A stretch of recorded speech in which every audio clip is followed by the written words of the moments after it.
So when the day finally comes that Donald Trump walks, or alternatively is dragged out of the Oval Office, that's gonna be a great day. But it's not necessarily going to have no downside whatsoever. He's not going to suddenly disappear. His base is not going to go away. His like ever presence on Fox News is not necessarily gonna stop either. You're still gonna have to deal with him. But there might be one component that you'll have to deal with that we hadn't previously known about, and that was revealed in this upcoming book that I decided to show a picture of, even though it almost seems like promoting it, and I don't want to. So Bill O'Reilly is the latest Republican pundit to have the blank of Trump book. They all have to have it, just like every edgy comedian has to have a special or a book titled Triggered. Every single one, it's so clever and unique. But anyway, so he's got his book, and he apparently has talked with Trump. And Trump has revealed his plans for after he leaves office, including revenge. So let's get into a little bit of this. Donald Trump apparently is quoted in the book as saying, "I've learned a lot. Fact check shows that's not true. I think this Mueller investigation will go down as one of my great achievements because the corruption would have never been uncovered." He does, by the way, he doesn't mean his. He means theirs. All these powerful people trying to subvert an election, people wouldn't have known about it. So the Mueller, the whole experience has been good for him because he's learned from it. He's keeping that learning close to the chest apparently, but he has learned. And coming out of it though, while he does mention the corruption of the FBI and the people investigating him, his greatest ire is reserved still for the media. So O'Reilly asked him why he believes the media, these powerful people, are so devious. Trump, by the way, O'Reilly, his career for the entirety of his life was in the media, but he's still fine with attacking him. Trump replies, "I think about it all the time. In one way it's positive, it shows that I can take it."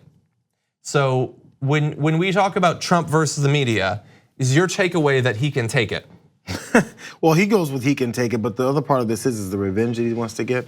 So can you take it or do you need revenge? So that's a good point. Because if you can take it, usually, if you take a punch, you move on.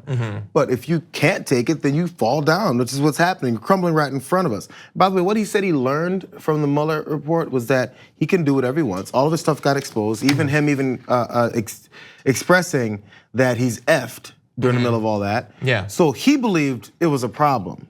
When it didn't become a problem because enough people backed him up in his party and enough Democrats didn't want to pursue anything off of all the information we got, he learned he can do whatever the hell he wants to do, get away with it. You are 100% right. Something he's learned since he was 5 years old. Because, and then in his adult life, in blowing things business-wise, he gets away with that. And he continues the same persona being Mr. Business, art of the deal, great businessman, billionaire. All these things that he gets labeled with, despite the facts behind it, he thought, oh, maybe as a politician, as president, they'll hold me to some kind of account. I'm gonna try it anyway because I've learned nothing in my life. That lesson didn't get learned either. Yeah, that is devastatingly true. He has learned that there are no consequences for anything, honestly. Like as long as you have some power and some money, you can even break the law then. Like if you don't have any power or any money, try not to break the law. They could possibly get you for that, especially if you're poor. But just being awful, being terrible, the worst sorts of obvious grift and scamming people, conning people, there's no consequence whatsoever. Think of the worst grifters you can imagine. They're still out there doing their thing. There's no consequences. I don't even want to say his name, but Jacob Wohl is laughably inept and corrupt. He's tried to break the law to frame Robert Mueller, among other people. There is no consequences for anything. You can do whatever you want. And so he did learn that. But he goes on to say about the media, I don't know why they hate me. I guess it's because I'm an outsider. I did something no one else has ever done. It's about power. Like, come on, man. What did he do that's no one else has ever done? Won an election? Win an election as like a reality star? Like, I mean, Ronald Reagan was an actor. Like, you can say that the media is biased against Trump. And that can mean multiple things. Yes, I would agree most of the media doesn't like Donald Trump, that's true. That's not the same as being biased against him, but sure, they don't like him. But the idea that they don't like him because he's an outsider, come on, what is that, the 15th reason that they dislike you? I think the kids in cages would be slightly higher, outsider means the white supremacist. How about calling them the enemy of the people? How about seeing someone march into a newsroom and shoot it up and then responding by, no, they are the enemy of the people. That might be up there. How about you listing all these people in the media that you despise, that are low IQ, that are dangerous, and someone starts mailing pipe bombs, and you're like, but what are you gonna do? They are the enemy of the people. That's probably at least comparable to because you're an outsider.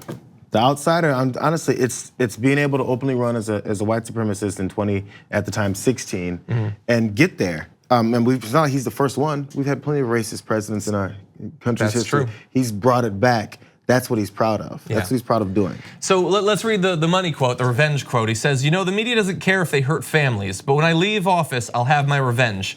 Without Trump, what have they got? Which I guess you can read as the revenge is that he won't be there. There's a little bit of implicit threat there, but let's ignore the implicit threat, the idea that he won't be there. But the thing is, like, the day he leaves office, if his heart hasn't exploded from all the filet-o fish yet, he is definitely gonna start a media company. So he's still gonna be there. It's devastating to think about, but he's still gonna be there.